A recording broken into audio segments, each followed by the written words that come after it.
What exactly is this future contracts and what does it mean to USFL players? Our own Pat Ruffino kind of broke this down for us. So, as the NFL season is completed, hundreds of NFL practice squad players are now finding themselves in a bit of a flux going forward now that their teams are on currently out of the playoff hunt. Now, while many have been offered solidified contracts, quote unquote, with other NFL teams, many will be offered the more mysterious futures contract in hopes of extending their NFL career. So former Maulers Jeremiah Parms had signed a futures deal with the Patriots, for example. So what is a futures contract? Well, you'd think it's pretty simple explanation. A contract for the future. Well, duh.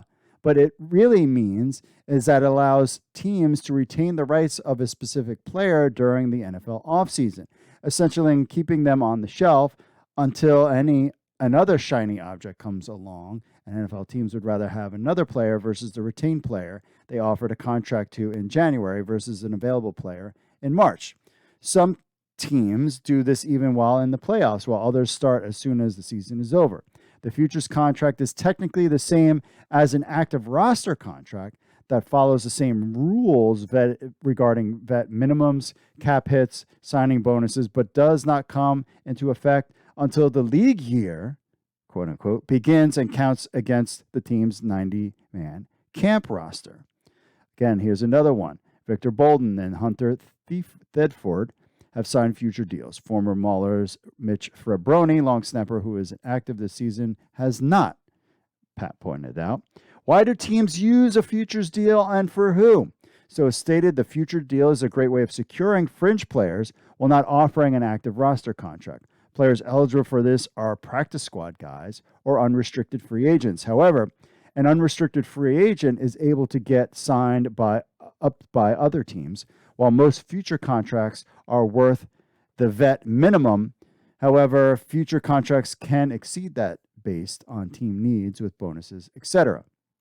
Players like Isaiah Brown and Isaiah Zuber have been signed by the Raiders via futures deal. Alston Walters has also been signed, but he was an XFL player. At the end of the USFL season, saw 24 of their players on NFL practice squads or active rosters after Week 18, with several players still, quote-unquote, active due to their teams being in the playoff. 17 of those players ended the season on the practice squad, while Alex Akinbidudu, DeMarcus Gates, who I have as NFT, Tucker Addington, Tay Hayes, Keontae Turpin, Chris Odom, who was on IR, Micaiah Abernathy, all ending the season on their team's active roster or injured reserve. Currently, 10 USFL players have been signed to future deals, with one USFL player still on a practice squad, Dominique Davis, whose team is still in the playoffs. Currently, Lance Lenore, Case Cookus, Brock Miller, Mitch Fabriani, Ramiz Ahmed, Taylor Bertolette as practice squad injured reserve remain unsigned and are true free agents. So guys on this list, Victor Bolden, Isaiah Zuber, Jeremiah Params, Carlo Kemp, Ike Brown signed futures deals. Not really. Dominic Davis, his team is still in the playoffs with the Bengals. Tino Ellis signed future deals. Lance Lenore with the Panthers.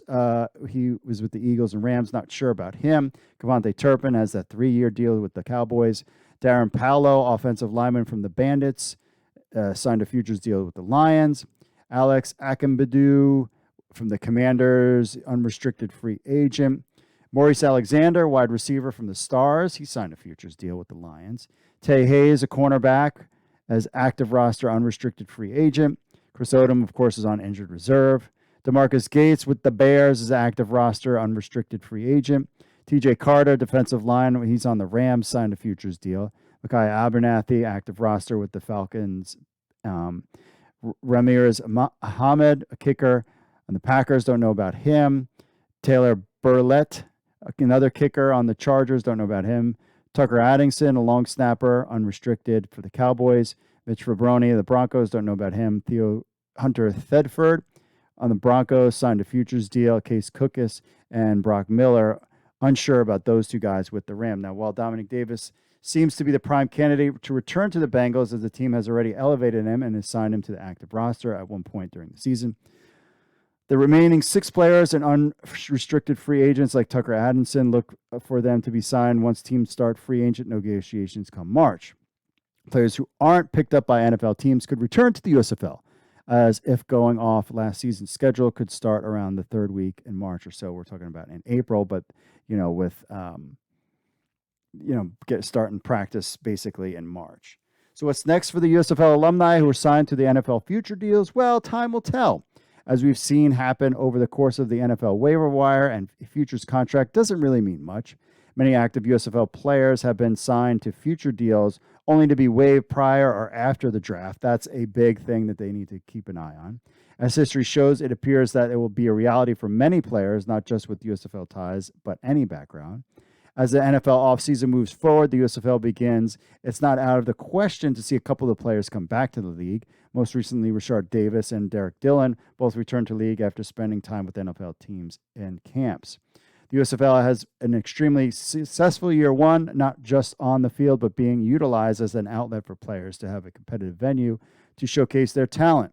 With 57 players earning NFL opportunities, it's evident that 40 to 50 players in Season 2 will granted a chance to ascend to the NFL in the coming season.